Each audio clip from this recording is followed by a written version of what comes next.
I'm chatting to Winston Peters, the leader of New Zealand First. Kia ora, Winston, and thanks for meeting me. No, thanks for having me on your show. Yeah, excellent. Cut to the chase, why are you here in Napier today? We're in Napier because we've been campaigning all around this country, going to having to meetings and ensuring we see people and answer their questions at the end of each meeting. We've been from the top of the North Island to the bottom of the South Island, coast to coast. We're finishing off the West Coast because we got cancelled out by air flight cancellation. So we've just about have done the whole country as hard as we could do it. And we're in Napier to talk about two things: the future going forward, the cyclone catastrophe, and the fact that if they don't get it fixed now, they could be waiting 15 more years. Well, we'll get onto that a little bit later, but you have been down here before. Yes. Are you targeting Napier as an area where you think you can get quite a few party votes? Well, we're targeting everywhere. Okay. On the basis that really the provinces are really important. You're watching a campaign like no other campaign in this country in this context. They're not campaigning. They're not going to talk to people. They're having photo opportunity night after night, eating pies and sausage rolls, climbing onto tractors that they can't drive, going into schools where they can't vote. And it's a circus. And I'm telling you, it's really not a criticism so much of the people. It's not their fault. It's the fault of the media letting them get away with it. This is not politics. It's not campaigning. It's a PR sideshow, and it's the substance of a country in crisis is being overlooked here. Yeah, because you've only got a candidate here in Napier. You don't have one in Tukituki. Was that a deliberate ploy? Unlike some parties that put up any candidate just to fill a list, if we do not find the right candidate we can be happy with, we don't stand one. And it so happens we didn't in this case in Tukituki. Yeah. Doesn't mean they can't give us the party vote. Yeah. Now, because you mainly are after the party vote, but what happens if, who should Napier voters vote for in the electorate? Should they vote for Laurie Turnbull, your candidate?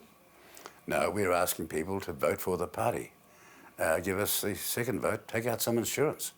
You've got all sorts of people making all sorts of promises in this campaign, and the electorate and electorates of Hawke's Bay need to know with great acuity they're not going to be fixed up with these promises.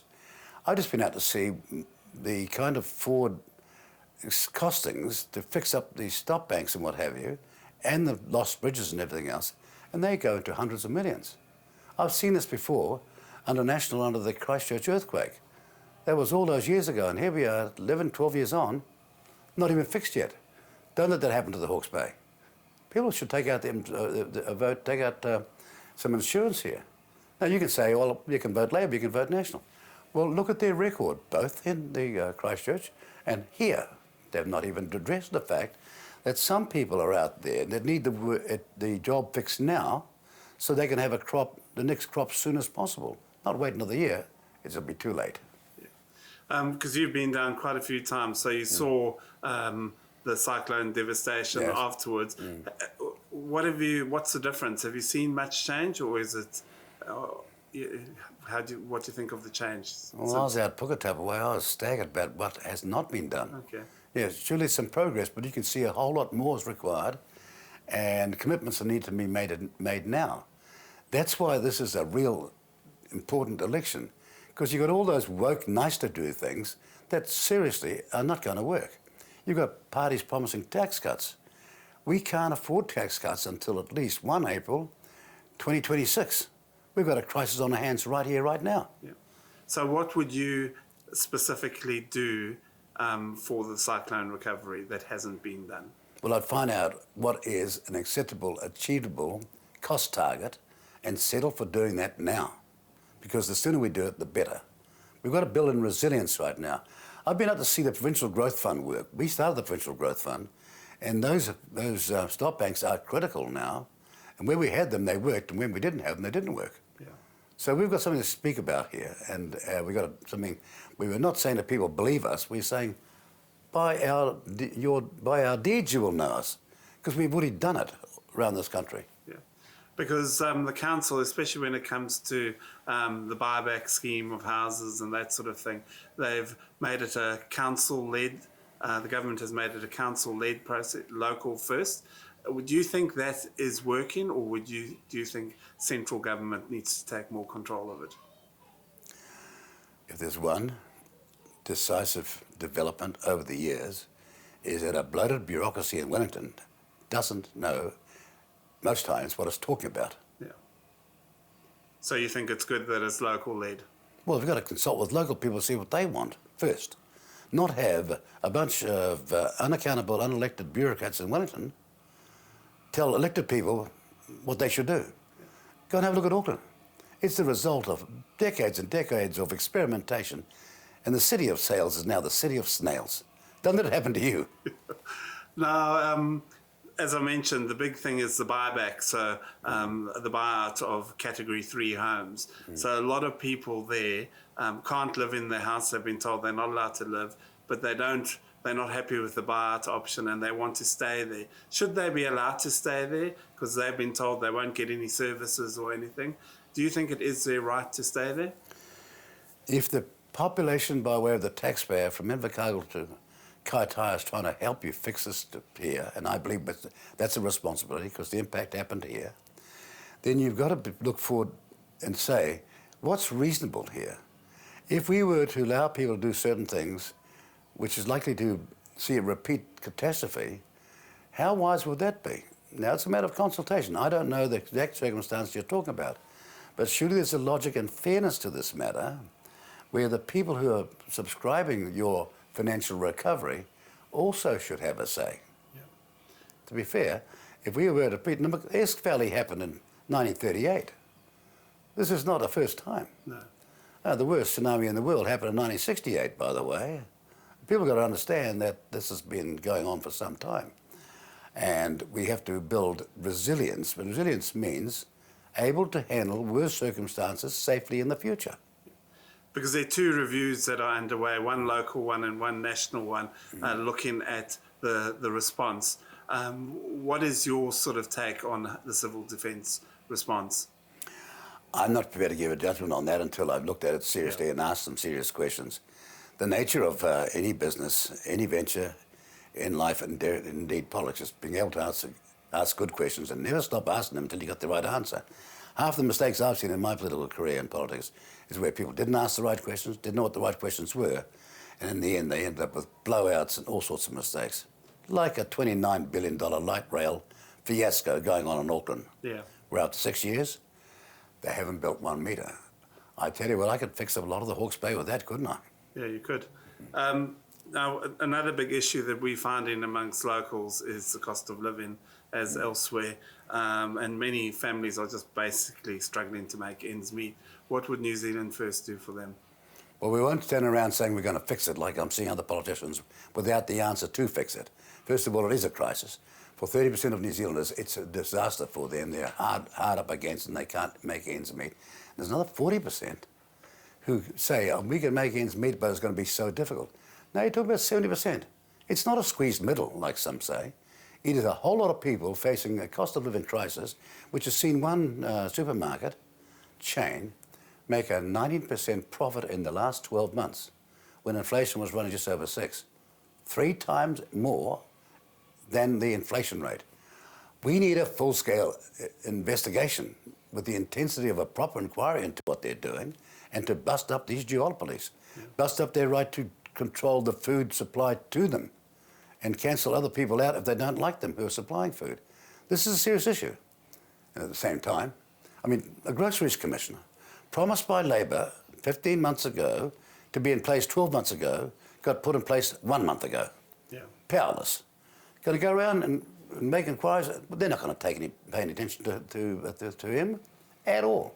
So we want a full-scale inquiry, but alongside that we want a full-scale inquiry into banking charges as well. Yeah. Because people are paying far too much for banking costs in this country compared to the very same bank in Australia that has had to make more reasonable charges to Australians because they've had 5 inquiries at the Senate level in Australia into Australian banking. 5 inquiries over there, and one party here wants an inquiry in this country, New Zealand First. And we're going to make sure we get that inquiry because people are entitled to get a fair go. Another issue that's quite big and quite heated, is co-governance. and we've had some sort of fiery standoffs between supporters of both. We had the Julian Bachelor tour coming around here, and the local iwi got involved. What's your stance on that? I can't believe you asked me that question. I'm the person that's been starting out a long, long time ago to defend the right of our democracy, which is one nation, one flag, one rule, one vote, where every vote is equal. Even Julian Bachelor have the right No, don't talk about Julian Bachelor. I'm talking about a professional politician who's been doing it a long time. Yeah. And I've faced down all sorts of radicals, yeah, all sort of woke people, all sorts of cultural fellow travellers, done the full 100 yards to make sure that we are ready to go in 2023 on this matter. And we're the first ones to have alerted to the country to what was going on by the Labour Party behind closed doors when we were in government with them. They hid it all away from us, and a month after the election they brought out a poor. I know with greater acuity than any other leader, and the difference between us and the other leaders is we mean business about fixing our democracy. They just the other day called one of our candidates for saying that co-governance is a disease which we are going to bury. They called that racist. The National Party, NAC Party, called that racist. Right away, I know that their views on co-governance are so weak and so irresolute that they're not going to fix it. And New Zealand's better get it very clear right now. You cannot compromise democracy. Either you have these basic principles or you corrode and weaken it. As some Labour guys said, we're going to tweak it. No, you don't tweak democracy. Democracy has certain fundamentals, and I've laid out what they are. But here's the most important point. 28,000 New Zealanders, mainly men, put their lives on the line in 2 wars to defend this principle, and New Zealanders need to stand up now, right now, be wide-eyed in what they're saying and defend it as well. We cannot fix any part of our future economically or socially and all the other things like health, like the cost of living, like the health system, unless we make sure our democracy first, hanging by a thread now, is fixed up. This is important. Yeah. Do you think it's got to a point where New Zealand now is a racist country? This was and has been for some considerable time. You've got people making all sorts of demands. They're all based on one race. And that race, as I might argue, is not the race itself. Ordinary Maori aren't asking for this stuff. No ordinary Maori out there is asking for all this radical stuff. No, a self-appointed, non-elected elite are making these outrageous demands in a race to the bottom. Maori Labour candidates and Te Pāti Māori. And then a whole lot of fellow travellers in other parties who haven't got the guts and courage to stand up or have no record for working for Maori. And you might ask me, what's my record? Well, I began my young legal career defending a massive case, one of the biggest in this country, involving a lot of Maori and Europeans who were having their land taken off them by the then Labour government in 1974. We took it all on, Maori and European acting for them, and we won. And we've never stopped making this fight. Yeah. Now, I've heard that you don't put much store in polls, but the polls are actually quite favourable to you at the moment. What do you think of it? Because it looks like you're potentially going to get about 8 MPs in Parliament. You just said that I don't put much store in polls. I do have a political science degree, and I've been in politics longer than anybody else. And I've watched over the years the deceit of the polls, deliberately so. TV1, taxpayer-owned, is asking, who would you prefer to be the Prime Minister? There's one person there who they've eliminated in their questions so he cannot get up. Doesn't matter, I'm still there. Yes. But they have deliberately made it impossible for any voter in that poll to say, I want that person. Now, how do you like that for dirt and deceit? Taxpayer-owned, TV1. Now, I mentioned that you could potentially get 8 on polls. No, look, please don't tell me what I do know. We're going far, far faster every day than that. Okay. By the time you go to air, it'll be higher than that already. Okay, well, what I'm going to ask you is, do you think you have enough talent amongst your candidates to get a large number of candidates in? Well, if you can find a more talented group than mine, I'd like you to show me. I've got people who've been to Harvard University. I've been people who are number 2 in the police force, union, so to speak. There's the organisation of the police force. I've got economists. I've got people with some serious experience coming here, lawyers. I'm a lawyer myself, and a primary school and secondary school teacher with a whole lot of balance. We've got a whole lot of talented people, and I just wish that you, the journalists in this country, are not surprised that they have their first examination of them after the election. They should have been doing it before the election, because I've got more talent, more skills, more people who've actually run a business than all these other parties put together in terms of ratios. Yeah. That's my point. You've got all these people talking about business. They couldn't run the school tuck shop. They've got no experience. They've never run business making $1 million a year, handing multi-million dollars a year. Well, some of my team and me, we have. Not too many more questions to go, but everyone talks about you being the Kingmaker. What will you find not acceptable? What's the point where you walk away from any deal with National and Active if they're part of it? It's not a criticism of you, but I'm staggered by the people who ask a question about negotiations, and the first thing they suggest is you give away your aces to the other side before you start. And I've been asked that by countless journalists. I'm not blaming you, but one of the things you do is, first of all, I'm not negotiating for myself, I'm negotiating for a team and for all of those hundreds of thousands of voters who voted for New Zealand First. It is a matter of great consciousness, and we have, first of all, a discussion as a party and expunge our prejudices and biases, because you're never going to get anywhere if you go in that way, and look to get the best you possibly can for the people who voted for you.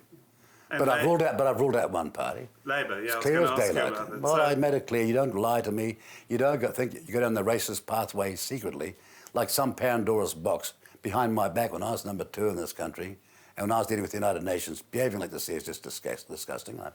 And I ruled them out a long, long time ago, once I found out after the election what they'd done. Because the last election you chose Labour over National because you were upset with the way they had treated you. No, who said that? Well... No, you've got media who weren't there making statements because they don't believe in truth. I was told by the National Party leader these words. She says she's got the numbers, but she hasn't.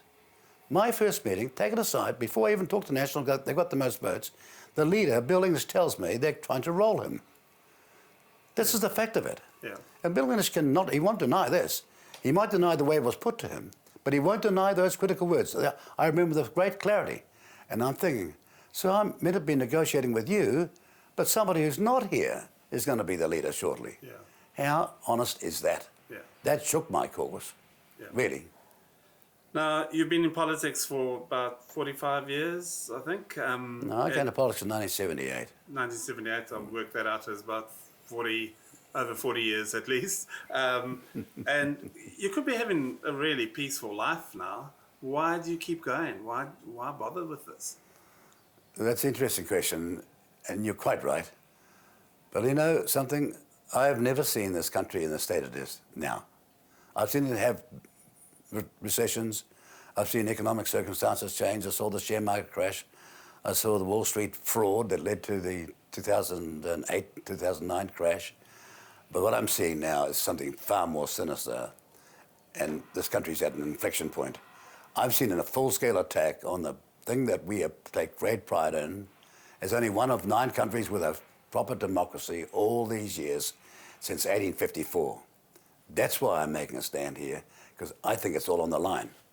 And I said so. Well, I said so some time ago when I found out what they were doing behind closed doors, turning into double co-governance everywhere. 3 Waters is not about 3 Waters, it's about co-governance and ownership of a gift from heavens. Ordinary Maori didn't ask for this. The woke extremists and radical extremists, and dare I say it, communists, are demanding this. An unusual word in our environment. But you'd have seen some of these debates, they are strictly communist. Half of the Green Party is no longer environmental. They're making communist demands. So if you're part of a coalition government, how do you unite what is now, many say, a pretty divided country?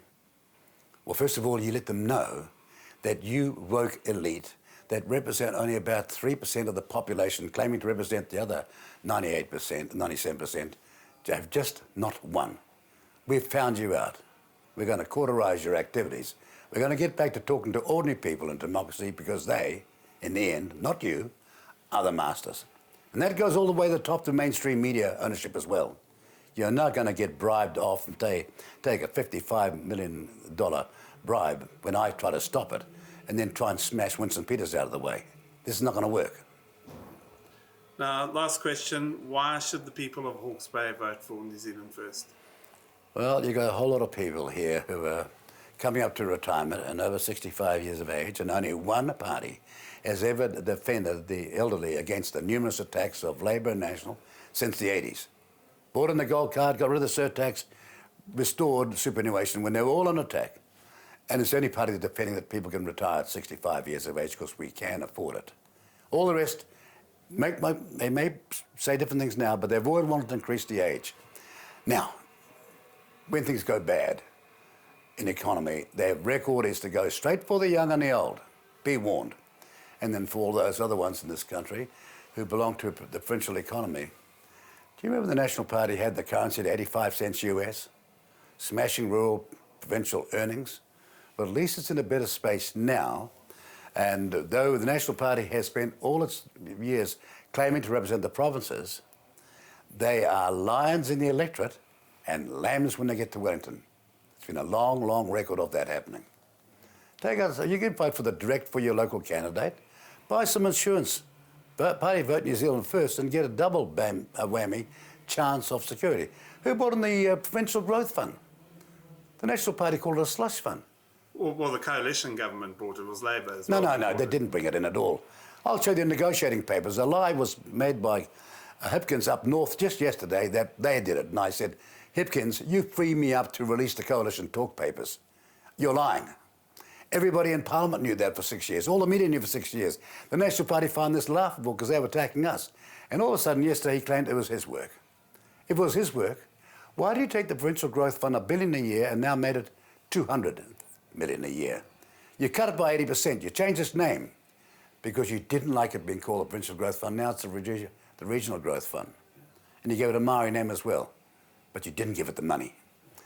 $200 million for Invercargill to Kaitaia, including Hawke's Bay.